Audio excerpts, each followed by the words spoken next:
بسم اللہ الرحمن الرحیم۔ تمام دیکھنے اور سننے والوں کو السلام علیکم۔ ناظرین، ایک دفعہ کا ذکر ہے، ایک شرابی کے ہاں ہر وقت شراب کا دور رہتا تھا۔ ایک مرتبہ اس کے دوست احباب جمع تھے، شراب کی بھی تیاری تھی۔ اس نے اپنے غلام کو 4 درہم دیے کہ شراب پینے سے پہلے دوستوں کو کھلانے کے لیے کچھ پھل خرید لے آئے۔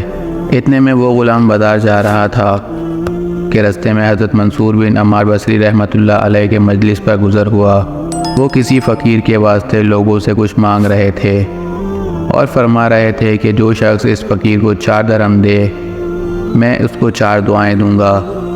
یہ سن کر وہ غلام سوچ میں پڑ گیا کہ میرے پاس یہی 4 درہم ہیں جو مالک نے دیے ہیں، اس کے علاوہ تو کچھ نہیں۔ بالآخر اس غلام نے وہ 4 درہم اس فقیر کو دے دیے۔ حضرت منصور رحمۃ اللہ علیہ نے فرمایا، بتا تو کیا دعائیں چاہتا ہے؟ غلام نے کہا، میرا ایک آقا ہے، میں اس سے خلاصی چاہتا ہوں۔ حضرت منصور رحمۃ اللہ علیہ نے دعا فرمائی اور پوچھا، دوسری دعا کیا چاہتا ہے؟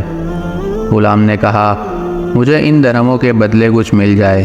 حضرت منصور رحمۃ اللہ علیہ نے اس کی بھی دعا کی، پھر پوچھا، تیسری دعا کیا چاہتا ہے؟ غلام نے کہا، حق تعالی شانہ میرے سردار کو توبہ کی توفیق دے دیں اور اس کی دعا قبول کریں۔ آپ رحمۃ اللہ علیہ نے اس کی بھی دعا کی، پھر پوچھا، چوتھی دعا کیا چاہتا ہے؟ غلام نے کہا، حق تعالی شانہ میری اور میرے سردار کی، تمہاری اور یہاں مجمع میں موجود ہر شخص کی مغفرت کرے۔ حضرت منصور رحمۃ اللہ علیہ نے اس کی یہ دعا بھی کر دی۔ اس کے بعد وہ غلام خالی ہاتھ اپنے سردار کے پاس واپس چلا گیا۔ سردار اس کے انتظار میں تھا، دیکھ کر کہنے لگا، اتنی دیر لگا دی۔ غلام نے یہ سارا قصہ سردار کو سنایا۔ سردار نے ان دعاؤں کی برکت سے بجائے غصہ ہونے کے اور ماننے کے یہ پوچھا کہ کیا کیا دعائیں کرائیں۔ تو پھر اس پر غلام نے کہا کہ پہلی تو یہ کہ میں غلامی سے آزاد ہو جاؤں۔ تو سردار نے کہا، میں نے تجھے آزاد کر دیا، اب بتا دوسری دعا کیا کروائی تھی؟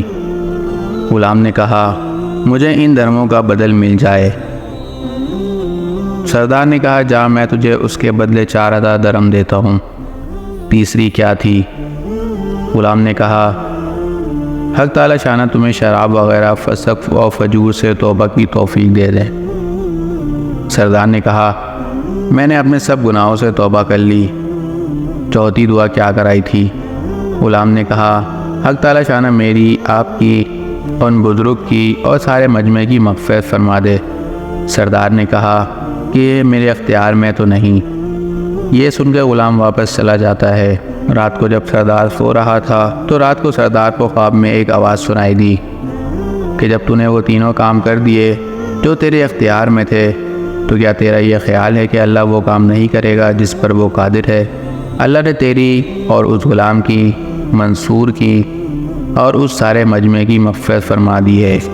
سبحان اللہ۔ اللہ تعالیٰ سے دعا ہے کہ اللہ تعالیٰ اپنے نیک بندوں کے صدقے ہماری بھی مغفرت فرمائے، آمین۔